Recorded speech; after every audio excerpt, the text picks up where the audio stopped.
నమస్తే, సలాం అలైకుం, జై భీమ్. ఎవరు మొమాట పడొద్దండి. ఇది డ్రైవర్ల చైతన్య సభ.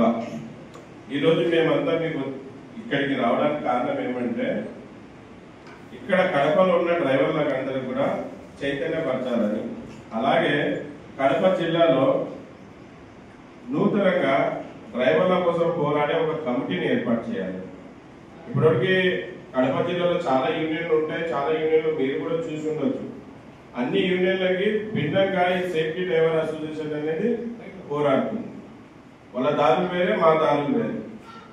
మేము డ్రైవర్లని గెలిపేయాలి, డ్రైవర్ని కాపాడుకోవాలి, అలాగే డ్రైవర్ ఒక కుటుంబాలలో ఆనందం తేవాలనే మా ఒక ప్రయత్నం, మా ఒక పోరాటం.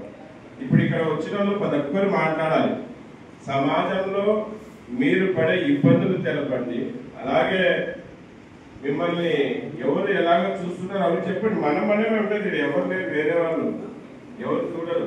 అన్న మాట్లాడే మోమాట పడుతుంది, ఎందుకు మోమాట పడుతావు చెప్పు అన్న. ఈరోజు పలానా దగ్గర నాకు ఇలాగ అవమానించినారు, పలానా దగ్గర ఇలాగ దూషించారు, పలానా పోలీసు వాడిని నన్ను ఇబ్బంది పెట్టాడు అని చెప్పు. ఎందుకంటే మనకి దేవుడు ఇచ్చిన వరం సోషల్ మీడియా ద్వారా అందరికి తెలుస్తుంది అన్న. మీ పేరు? ఇప్పుడు సలీం అన్న గారు మాట్లాడతారు, 2 విషయాలు డ్రైవర్లకు ఉద్దేశించి తెలియజేయడం.